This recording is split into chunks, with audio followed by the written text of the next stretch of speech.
Hey, what's up, guys? My name's Kevin. I play drums in 30 is Dead, and today we're going to be talking about just a few little items to think about when you're playing gigs, a couple extra little things to bring along to make your life a lot easier.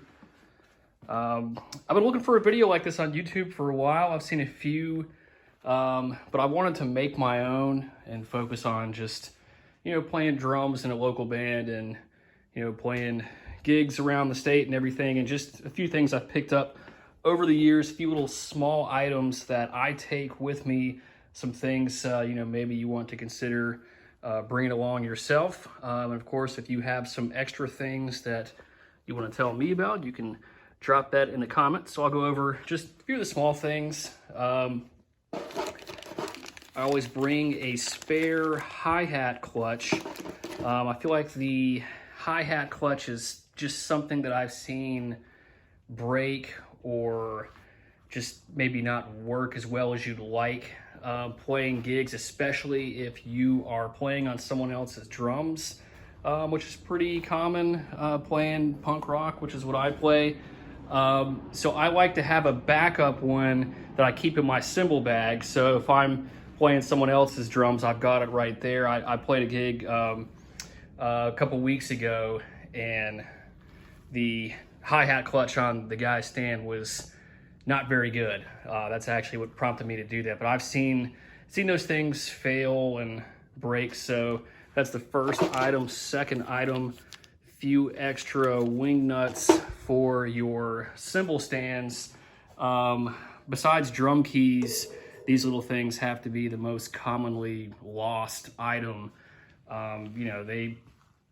You unscrew them, you drop them, they fall off. You're never gonna find it again. So definitely nice to have a few extra wing nuts in there. Couple of gels, whether you're a Moon gel guy or a Meinl Drum Honey, whatever you're using, those are handy. They stick on there pretty good, but sometimes these things get kind of dirty and messy, and you can wash them, but it's always nice to have just a couple of backups in there. And again, you might be playing on someone else's drums. You want to try to get your sound as best you can. So I find it's good to have a few extra. Of course, tape. Definitely want to have some tape with you. You definitely want extra drum keys and keep them in different spots. I have one that I keep in my stick bag. I've got the one that's kind of got the full tool on there that I can do things with pedals and other things. That's another useful item, but definitely have a couple spare drum keys that are going to be in different places. This Gretsch bell brass snare is pretty cool. It's got a little keeper on there to stick it in. Backup earplugs, definitely good to have those. My main ones are on a little keychain that stay with my keys, so that's handy. Sticks, definitely want to have extra sticks. You never know, not just you breaking them, but you run into another drummer who forgot their sticks or something and wants to borrow yours, so you want to have plenty of sticks on hand. And then, just like the drum key thing, I recommend keeping an extra pair or two in a different location. So I've got my main stick bag, and I keep another pair in a bag that I carry stands in. In fact, I think it's over here, and you can see the sticks sticking out the bottom. Then I have a pair that I'll just throw in the floorboard of the car, because you never know when something's going to get lost or something's going to get stolen. You want to make sure you got sticks. The other thing, I recommend some sort of water bottle that's refillable, just one that you're going to fill up yourself, because it's just better to have an option like that than to, be getting ready to play on stage and having to run to the bar and trying to get some water, and then, it turns into a longer ordeal, or they give you the cup with the water from the bar, which, could be a little suspect sometimes. So, I like a water bottle that's yours, that you filled up beforehand. Let's talk about cases. I don't use a lot of cases. I have a couple. This is my snare case. This is the nicest one that I own. It's as light as a soft case, but it's rigid like a hard case. It is a Protection Racket AAA. These are expensive though. That's why I only have one of them. I use that for my snare drum. I have these like blankets that I like to wrap my drums in that work pretty good. I keep them in this other soft case. The whole hard case versus soft case argument, I think it's actually pretty simple. If you're going to carry your own gear in, soft cases are fine. If somebody else is going to carry your gear in, hard cases. That's kind of my rule of thumb on it anyway. My cymbal case, it's a soft one, but it's a pretty nice cymbal bag. It's a vinyl cymbal bag. You know, it's got a good, you always want one that's got a reinforced bottom on it. Like these have this kind of hard textured kind of rubber thing at the bottom, and then a good handle on it. That's always good for loading that thing down. But yeah, I don't really use cases for the rest of them too often. I like to just wrap them up with the blankets.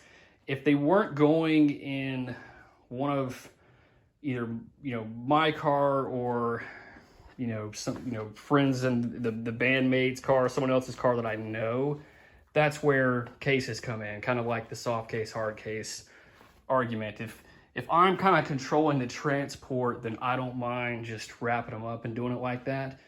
Otherwise, yes, I would put them in cases. Another thing, backup stuff. I always have backup snare head. That's really for longer term stuff, because if you really run into a problem, you're not going to have time to change it out. That's why I have my backup snare.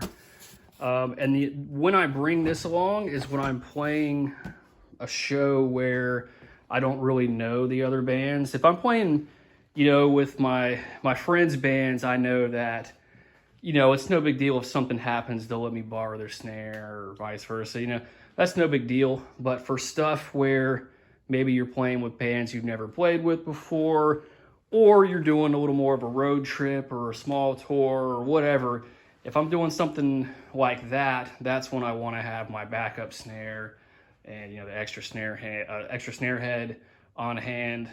So that's, you know, useful for that. I've got another video where I kind of walk down my whole drum configuration, but I kind of have set this up for the simplest, easiest possible, you know, gigging configuration where I can still play everything I like. I like to use straight stands when I can get away with it. It's just easier, it's quicker, and not fool around with the boom. The only boom stand I have is that one, and it's a little short one. And I like to leave the boom out. I don't like to mess with it. That way it stays right where I want it. I can tighten it down and just kind of, you know, once it's locked in, not really worry about it. This is a pretty heavy cymbal. And that's just me being OCD. It wouldn't hurt it if I put the boom down, but, you know, I really like the idea of being able to set my drums up quick and having all my cymbals and stuff right where I want it. So, you know, that's just kind of a me thing there. Another small thing, I like to mark my stands with some tape to both kind of mark it as mine, as well as kind of point the stands. You know, with cymbal stands, I have the yellow tape on the leg pointing in.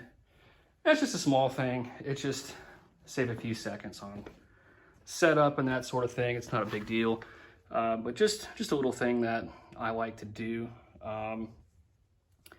I like a two-legged hi-hat stand. That's really just because I play double pedals, and two-legged stand is lighter and makes it easier to squeeze in there. And let's see, about covered it. I'll mention this for drum and cymbal selection. Sometimes you'll run into guys that want to borrow your stuff. And again, if it's my buddies, you know, that I play in other bands that I know, that's no big deal. But, you know, eventually you're going to run into somebody you don't know that's going to want to borrow equipment, and you're going to have to make that decision. And I like when touring to have, let's use these Crashes for an example. These are Meinl Classics Custom Dark.